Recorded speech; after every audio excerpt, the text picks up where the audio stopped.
78 anyos nga lola sa probinsya sang Antique, ginkatingala ang pagbunga sang iyang nga langka nga duag red orange. Yaring balita nga atong gintutukan. Matamis ang yuhom ni Lola Jenny, 78 anyos, sang barangay Kabanbanan si Balom Antique, samtang nagakaon sang tumalagsahon nga langka. Bangod sa baylo nga yellow ang unod sang bunga sang iya langka, duag red orange ang nagwa. Tuman ang kalipay sini sa nagbungang iya langka matapos ang pila ka tuig nga paghulat.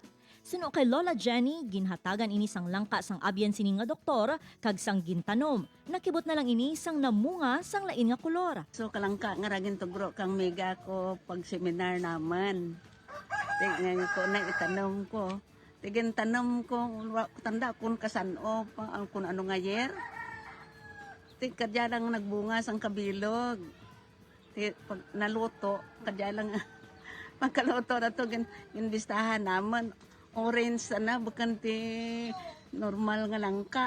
Ginkatingala naman sang iya pamilya kag mga kasilingan sa makita ng langka. Sang gintilawan ng prutas, napawaw sa sobra katamis. Paatag naman sang Department of Agriculture, wala sang pareho sini nga variety sang langka ang makitaan sa Western Visayas. Kung mayara man, posible nga halin ini sa iban nga pungsod kag gintanom lang ang liso kag namuhi.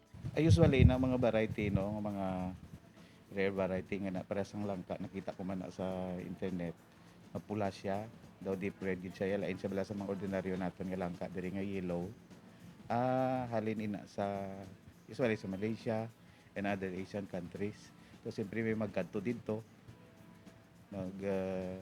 kakuha sang seeds no or seedlings ti itanom na nila dire kag posible nga magdamo kun enterprising ang isa ka tawo nga nagdala sina ti padamuon na nila may mga nursery dire nga nagabaligya eh.